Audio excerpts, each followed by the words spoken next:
Hi എല്ലാവർക്കും നമസ്കാരം. നമ്മുടെ പുതിയൊരു വ്ളോഗിലേക്ക് എല്ലാവർക്കും സ്വാഗതം. സാറ്റർഡേയും സൺഡേ ആയിട്ടുള്ള വിശേഷങ്ങളായിട്ടാണ് ഇന്ന് വന്നിട്ടുള്ളത്. അപ്പോൾ വീക്കെൻഡ്സിലുള്ള റൊട്ടീനാണ് കേട്ടോ. രാവിലെ തന്നെ നല്ല അടിപൊളി ക്ലൈമറ്റ് ആയിരുന്നു. അപ്പോൾ ചെറിയൊരു മഴച്ചാറ്റിലൊക്കെ ഉണ്ടായിരുന്നെങ്കിലും വലുതായിട്ടുള്ള മഴയൊന്നും പെയ്തിട്ടില്ലായിരുന്നു കേട്ടോ. ഞാൻ ടെറസിൻ്റെ മേലേക്കൊക്കെ ഒന്ന് പോയിട്ട് ജസ്റ്റ് ഒന്ന് വീഡിയോ ഒക്കെ ഒന്ന് എടുത്തതാണ്. അപ്പോൾ ഇന്ന് മെയിനായിട്ട് കുറേ വ്ളോഗുകളിൽ പറഞ്ഞിട്ടുള്ള കാര്യമാണ് നമ്മുടെ വീടിൻ്റെ ചുവരൊക്കെ ആകെ അലമ്പാക്കിയിട്ടേക്കാണെന്ന് പറഞ്ഞിട്ടുണ്ടായിരുന്നില്ലേ, അത് ഒക്കെ ഒന്ന് ക്ലീൻ ചെയ്യാമെന്ന് വിചാരിച്ചു. അങ്ങനെ ആമി ഇവിടെ വൃത്തികേടാക്കിയിട്ടേക്കുന്നതൊക്കെ ഞാനൊന്നൊരു പരീക്ഷണാർത്ഥം ചെയ്ത് നോക്കിയതാണ്. അപ്പോൾ സക്സസ് ആയിട്ടുണ്ട്. ഞാൻ ആദ്യം വീഡിയോ എടുക്കണ്ടെന്ന് വിചാരിച്ചതായിരുന്നേ, കാരണം ഇത് എത്രത്തോളം ശരിയാവുമെന്ന് എനിക്ക് അറിയത്തില്ലായിരുന്നു കേട്ടോ. അതുകൊണ്ടാണ് കുട്ടികളൊക്കെ ചുവരിലൊക്കെ വരച്ചിട്ടേക്കുമല്ലോ, അപ്പോൾ അതിൻ്റെയൊക്കെ പാടൊക്കെ പോകാൻ വേണ്ടിയിട്ട് ചെയ്താണ്. ഞാനും യൂട്യൂബിലൊക്കെ നോക്കിയിട്ട് തന്നെയാണ് ഈ ഒരു സൊല്യൂഷൻ പ്രിപ്പയർ ചെയ്തത്. കുറച്ച് വിം ജെല്ലും പിന്നെ നമ്മൾ വിം ജെല്ല് എടുക്കുന്ന അതേ അളവിന് തന്നെ വിനാഗിരി ഉണ്ടല്ലോ, അത് സുർക്ക എന്നൊക്കെ പറയില്ലേ, ആ സാധനം, പിന്നെ നമ്മുടെ വൈറ്റ് കോൾഗേറ്റിൻ്റെ ടൂത്ത് പേസ്റ്റ് ഇല്ലേ, ആ സംഭവം, ഇത്രയും സാധനങ്ങൾ യൂസ് ചെയ്തിട്ട് നല്ല പോലെ ഒന്ന് മിക്സ് ചെയ്തെടുക്കുക. പിന്നെ വിം ജെല്ല് മറക്കാതെ ചേർക്കണേ ഇതിനകത്ത്. എന്നിട്ട് നല്ല പോലെ ഒന്ന് ഇതുപോലെ നമ്മുടെ ചുവരിലേക്കൊന്ന് അപ്ലൈ ചെയ്ത് വെച്ചേക്കണം. ശരിക്കും ഇത് ഞാൻ ചെയ്തതിലൊരു മിസ്റ്റേക്ക് പറ്റിയെന്ന് പറയുമ്പോഴത്തേന് ഞാനിത് അപ്ലൈ ചെയ്ത ഉടനെ തന്നെ അതുകൊണ്ട് ഉരച്ച് കഴുകാനായിട്ട് തുടങ്ങിയിട്ടുണ്ടായിരുന്നു കേട്ടോ. അപ്പോൾ ഇങ്ങനെയല്ല ഇത് ചെയ്യേണ്ടത്. കുറച്ച് നേരം ഇതിലിങ്ങനെ ചുവരിലിങ്ങനെ നമ്മുടെ അഴുക്ക് പിടിച്ചിരിക്കുന്ന ഭാഗത്ത് ഇങ്ങനെ അപ്ലൈ ചെയ്ത് വെച്ചേക്കണം. അതിനുശേഷം നമ്മൾ പിന്നീട് ഒരു 5 മിനിറ്റിന് ശേഷം ഒന്ന് ഉരച്ചെടുത്താൽ മതി. ഇതുപോലുള്ള പച്ച കളറിലുള്ള തുണിയിലുള്ള സ്ക്രബ്ബർ കിട്ടത്തില്ലേ, അത് മേടിച്ചിട്ട് ഇതുപോലൊന്ന് ഉരച്ചെടുക്കുകയാണ് ചെയ്യേണ്ടത് കേട്ടോ. ഇല്ലാന്നുണ്ടെങ്കിൽ ടൂത്ത് ബ്രഷ് കൊണ്ട് തന്നെ ഒന്ന് ഉരച്ചെടുത്താൽ മതിയാവും. പിന്നെ ക്യൂടെക്സ്, അതുപോലെ പെയിൻറ്റ്, ഫാബ്രിക് പെയിൻറ്റ്, അതിൻ്റെയൊക്കെ കറ പോകാനായിട്ട് ഇച്ചിരി പാടാണ്. അപ്പോൾ അത് ക്ലീൻ ചെയ്യാനായിട്ട് ഞാൻ വേറൊരു സൊല്യൂഷനാണ് യൂസ് ചെയ്തത്. നിങ്ങൾ വീഡിയോ സ്കിപ്പ് ചെയ്യാതെ തന്നെ കണ്ടാലും മനസ്സിലാവും. അപ്പോൾ ഇതെനിക്ക് ഭയങ്കരമായിട്ട് വീട്ടിനുള്ളിൽ ആകെ അഴുക്കായി കിടക്കുന്നുണ്ട്. ആകെ എനിക്ക് ഭയങ്കര വിഷമമായിട്ടുള്ളൊരു കാര്യമായിരുന്നു കേട്ടോ. അപ്പോൾ ഞാനൊരു ദിവസം ഇതുപോലെ ചുമ്മാതെ ഒന്ന് ട്രൈ ചെയ്ത് നോക്കിയപ്പോഴത്തേനും ഇങ്ങനെ അഴുക്ക് പോകുന്നുണ്ട്. അപ്പോൾ ഞാനിത് ഓൾറെഡി ഈ ഒരു നമ്മുടെ ഡൈനിങ് ടേബിളിൻ്റെ ഏരിയയിൽ നേരത്തെ ഞാനിത് ചെയ്ത് വെച്ചതായിരുന്നു. അന്ന് ഞാൻ വീഡിയോ എടുത്തിട്ടില്ലായിരുന്നു കേട്ടോ, മറന്നു പോയതാണ്. പിന്നെ ഞാനൊരു 3-4 ദിവസം കൊണ്ട് കണ്ടിന്യൂസ് ആയിട്ട് ഇങ്ങനെ ചെയ്ത് കുറേശ്ശെ ഇളക്കി തുടങ്ങിയപ്പോഴത്തേനും നന്നായിട്ട് തന്നെ സക്സസ് ആയിട്ട് വന്നിട്ടുണ്ട്. അപ്പം നമ്മൾ പറഞ്ഞിട്ടുള്ള ഈ ഒരു സൊല്യൂഷൻ യൂസ് ചെയ്തിട്ട് ഒന്ന് നല്ല പോലെ ഒന്ന് സ്ക്രബ് ചെയ്തതിന് ശേഷം നല്ലൊരു കോട്ടൺ തുണി യൂസ് ചെയ്തിട്ട് നല്ല വെള്ളത്തിലൊന്ന് തുടച്ചെടുത്തിട്ടുണ്ടെങ്കിലുണ്ടല്ലോ നല്ല അടിപൊളിയായിട്ട് വരും. ഇപ്പോൾ നിങ്ങൾക്ക് ഈ വീഡിയോയിൽ കാണുമ്പോൾ തന്നെ മനസ്സിലാവുമല്ലോ എത്രമാത്രം ഞാൻ വൃത്തിയാക്കി എടുത്തിട്ടുണ്ടെന്ന്. ശരിക്കും ഇനിയും 1-2 തവണയും കൂടി ഈ ഒരു സൊല്യൂഷൻ യൂസ് ചെയ്തിട്ട് ഒന്ന് സ്പ്രേ ചെയ്താൽ, ഒന്ന് ഇതുപോലെ ക്ലീൻ ചെയ്താൽ ഇനിയും നന്നായിട്ട് വൃത്തിയാവും കേട്ടോ. നമ്മുടെ നെയിൽ പോളിഷിൻ്റെയും പെയിൻറ്റിൻ്റെയൊക്കെ കറ പോകാനായിട്ട് കോളിനൊന്ന് സ്പ്രേ ചെയ്ത് കൊടുത്താൽ മതി. പിന്നെ പ്രത്യേകം ശ്രദ്ധിക്കേണ്ട ഒരു കാര്യം, നിങ്ങൾ ചെയ്യുമ്പോഴത്തേനും ഗ്ലൗസ് ഒന്ന് കയ്യിലിട്ടേക്കണേ. അപ്പോൾ നിങ്ങൾ വിചാരിക്കുന്നുണ്ടാവും എന്തിനാണ് എത്രയും കഷ്ടപ്പെട്ടത്, നിങ്ങൾക്ക് വേണമെന്നുണ്ടെങ്കിൽ പെയിൻ്റ് അടിക്കരുതോ അല്ലെങ്കിൽ വാൾപേപ്പർ ഒട്ടിക്കാൻ പാടില്ല എന്നൊക്കെ. ഞാനും ഇങ്ങനെയൊക്കെ തന്നെയാണ് വിചാരിച്ചത്.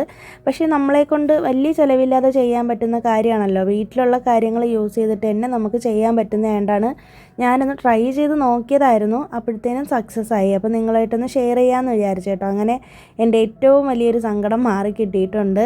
അപ്പോൾ ഇനി നമുക്ക് വേണമെന്നുണ്ടെങ്കിൽ അതിൻ്റെ മേലെ വാൾപേപ്പർ ഒട്ടിക്കാം, ഇല്ലാന്നുണ്ടെങ്കിലും കുഴപ്പമൊന്നുമില്ല കേട്ടോ. അത്യാവശ്യം നല്ല വൃത്തിയായിട്ട് തന്നെ കിട്ടിയിട്ടുണ്ട്. എന്തായാലും ആദ്യത്തെ ആ ഒരു വൃത്തിയായിട്ട് മാറി കിട്ടിയിട്ടുണ്ട്. ഇതുപോലെ നമ്മുടെ വീടിൻ്റെ മുക്കിലും മൂലയിലൊക്കെ ആമി ഇങ്ങനെ വരച്ചിട്ടേക്കുക. അപ്പോൾ അതൊക്കെ ഒന്ന് ക്ലീൻ ചെയ്യണം. അതൊക്കെ കുറേശ്ശെയായിട്ട് ഞാൻ ചെയ്യാമെന്ന് വിചാരിച്ചിട്ടുണ്ട്. വൈകുന്നേരം വരയ്ക്കും എനിക്കിത് തന്നെയായിരുന്നു പണി. ശനിയാഴ്ച ദിവസം തലേ ദിവസം 2-3 ദിവസം കൊണ്ട് ഞാനിത് ചെയ്യാൻ തുടങ്ങിയതായിരുന്നു കേട്ടോ. അപ്പോൾ ശനിയാഴ്ച ചെയ്തപ്പോഴത്തേനാണ് ഞാൻ വീഡിയോ എടുത്തത്. പിന്നെ അതിന് ശേഷം വൈകുന്നേരം ടെറസിലേക്കൊക്കെ ഒന്ന് പോയി. രാത്രി ആയപ്പോഴത്തേനും മഴയൊക്കെ പെയ്തു. പിന്നീട് ഞാൻ വീഡിയോ ഒന്നും എടുത്തിട്ടില്ല കേട്ടോ, നല്ല മഴയായിരുന്നു.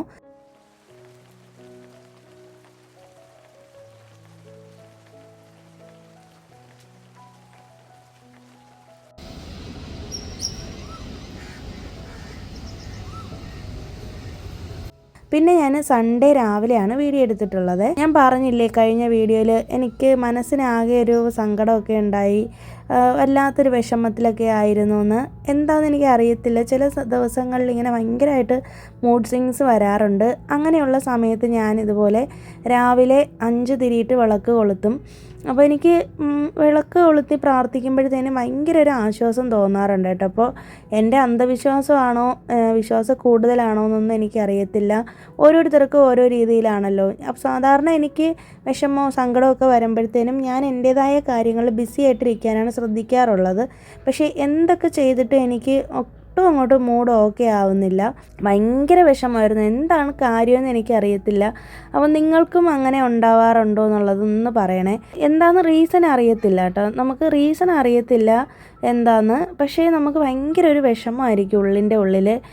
അങ്ങനത്തെ ഒരവസ്ഥ അത് എനിക്ക് കൂടുതൽ ഈ പീരീഡ്സ് ടൈം ആവുന്ന സമയത്ത് പീരീഡ്സിന് 1 വീക്ക് മുന്നേയൊക്കെ ഇതുപോലത്തെ മൂഡ് സ്വിങ്സ് ഉണ്ടാകാറുണ്ട്. എന്താ സംഭവം എന്ന് എനിക്കറിയില്ല. പക്ഷേ എന്തോ ഒരു ദുഃഖം ഉള്ളിൻ്റെ ഉള്ളിലുണ്ടായിരുന്നു. വിളക്ക് കൊളുത്തി പ്രാർത്ഥിച്ചിട്ടൊന്നും എനിക്ക് ശരിയാവുന്നില്ല.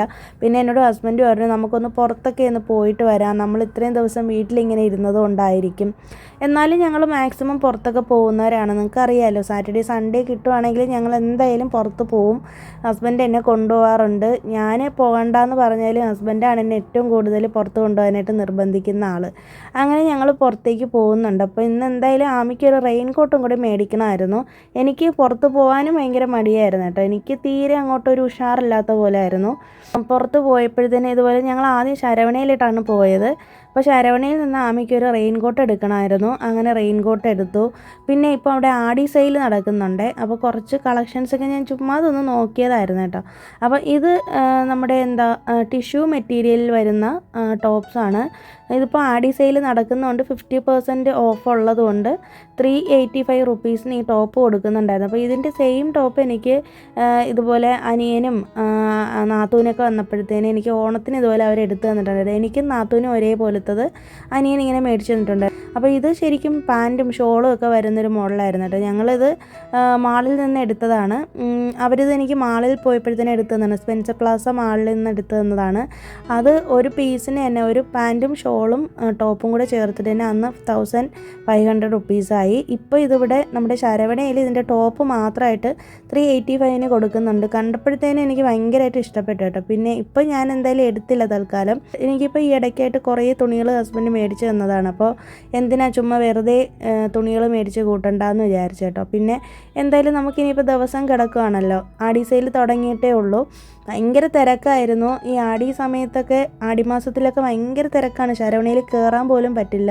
അപ്പോൾ ഞങ്ങൾ ജസ്റ്റ് ഒന്ന് റെയിൻ കോട്ട് എടുത്തിട്ട് എനിക്കും ആമിക്കും കൂടി എടുത്തിട്ട് ഞങ്ങൾ നേരെ നമ്മൾ ഇതുപോലെ മോമോസ് കഴിക്കാനായിട്ട് വന്നിട്ടുണ്ട്. വാവ് മോമോസിലാണ് വന്നിട്ടുള്ളത്. അണ്ണാനഗറിലാണ് വന്നിരിക്കുന്നത്. പിന്നെ എനിക്ക് ശരിക്കും ഈ മോമോസ് കഴിക്കുന്നത് ഇഷ്ടമേ ഇല്ലാത്ത കാര്യമാണ്. ഇങ്ങനെ ഹസ്ബൻഡാണ് പറഞ്ഞത് നമുക്കൊന്ന് ട്രൈ ചെയ്ത് നോക്കാമെന്ന്. ഹസ്ബൻഡ് കഴിക്കാറുണ്ടത്. മൈദയിലുള്ള സാധനം ആയതുകൊണ്ട് തന്നെ എനിക്ക് അത്ര അങ്ങോട്ട് അത് താല്പര്യമില്ലാത്തതാണ്. ആമിക്കും കൊടുക്കാറില്ല. അപ്പോൾ ഞങ്ങൾ വല്ലപ്പോഴും ഒക്കെയാണ് ഇങ്ങനെ മോമോസൊക്കെ കഴിക്കാനായിട്ട് വരുന്നത്. ഞാൻ കഴിക്കാറില്ല. അപ്പോൾ ഇന്ന് എന്തായാലും ഒന്ന് ട്രൈ ചെയ്ത് നോക്കാമെന്ന് വെച്ചിട്ട് ഒന്ന് ഫ്രൈഡ് ഐറ്റവും പിന്നെ ഒന്ന് സ്റ്റീം ചെയ്തിട്ടുള്ളതുമാണ്. ആ റെഡ് കളറിൽ ഇരിക്കുന്നതാണ് ഫ്രൈഡ്, വൈറ്റ് കളറിലിരിക്കുന്നത് സ്റ്റീംഡാണ്.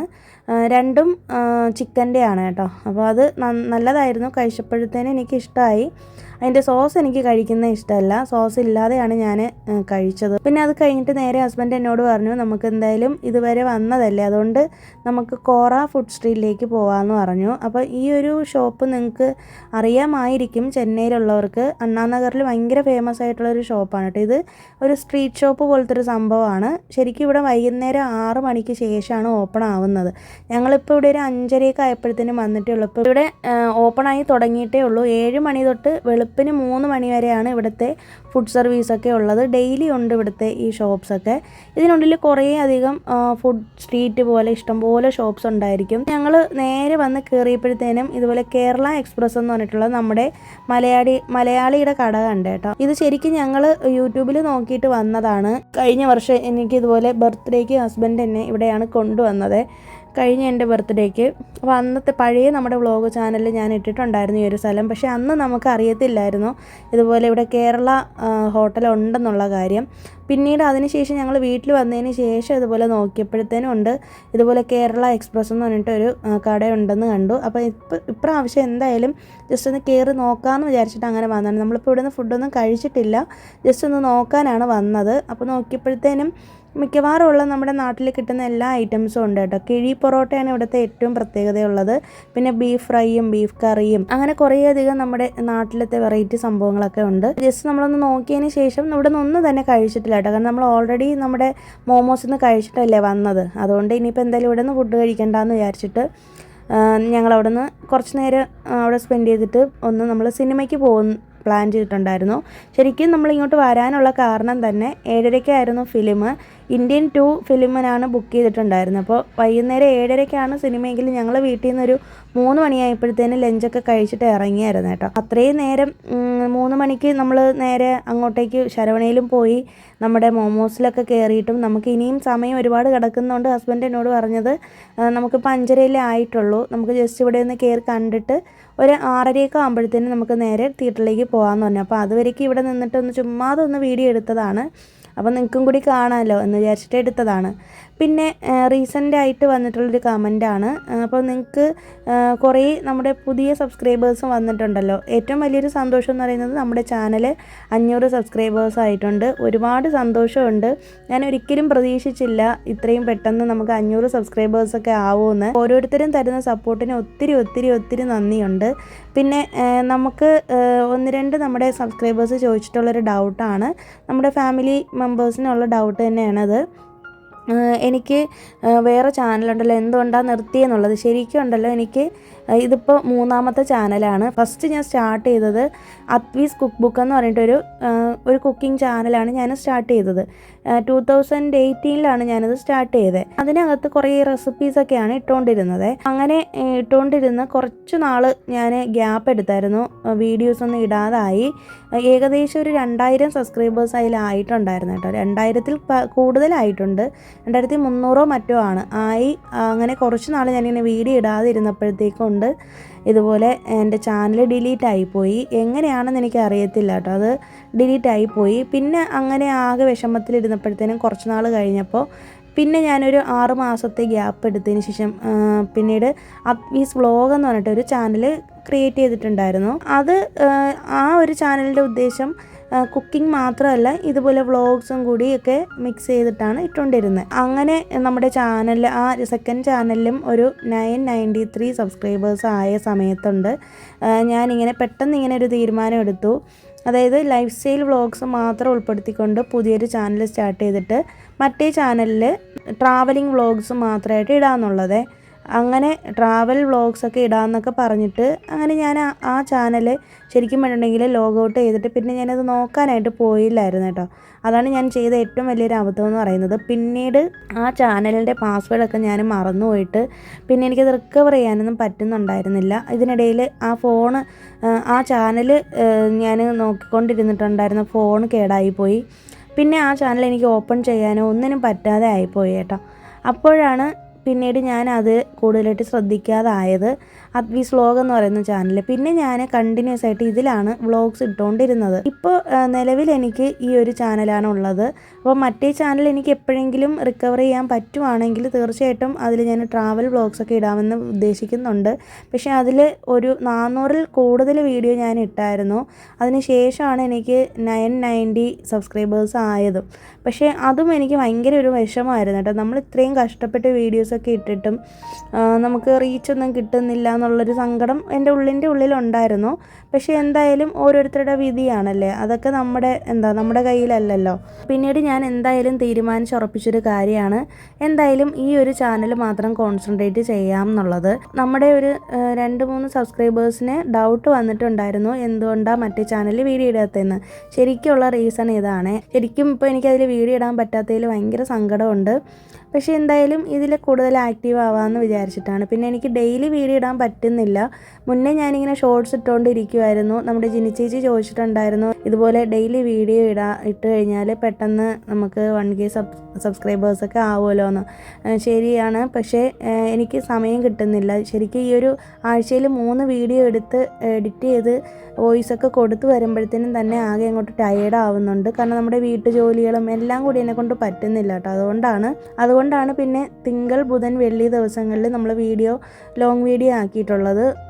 ഈ ചാനൽ തുടങ്ങിയ സമയത്ത് ഞാൻ ഡെയിലി ഷോർട്സൊക്കെ ഇടുമായിരുന്നു, മിനി വ്ളോഗ്സും അതുപോലെ ലഞ്ച് ബോക്സ് റെസിപ്പീസൊക്കെ ഇടുമായിരുന്നു.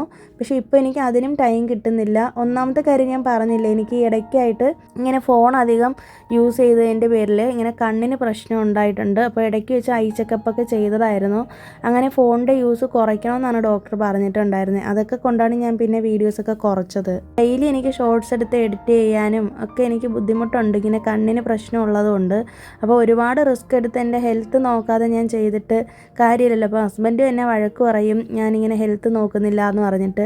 നൈറ്റൊക്കെ രാത്രി 1 മണിക്ക് 2 മണിക്കൊക്കെ ഇരുന്നാണ് വീഡിയോ എഡിറ്റ് ചെയ്യുന്നതും വോയിസ് കൊടുക്കുകയൊക്കെ ചെയ്യുന്നത്. ഇപ്പോൾ അതുകൊണ്ട് മാക്സിമം നൈറ്റ് ഫോൺ യൂസ് കുറച്ചിട്ട് പകലാണ് കൂടുതലും വീഡിയോ എഡിറ്റിങ്ങും ഇതുപോലെയൊക്കെ ചെയ്യുന്നത്. അപ്പോഴും എനിക്ക് ആഴ്ചയിൽ 3 വീഡിയോ ചെയ്യാനായിട്ടും പറ്റുന്നുള്ളൂ കേട്ടോ. അപ്പോൾ അതാണ് റീസൺ. അപ്പോൾ എൻ്റെ ചാനലിൻ്റെ കഥ ഇതാണ്. അപ്പോൾ എൻ്റെ യൂട്യൂബ് ജേണി ഇതാണ്.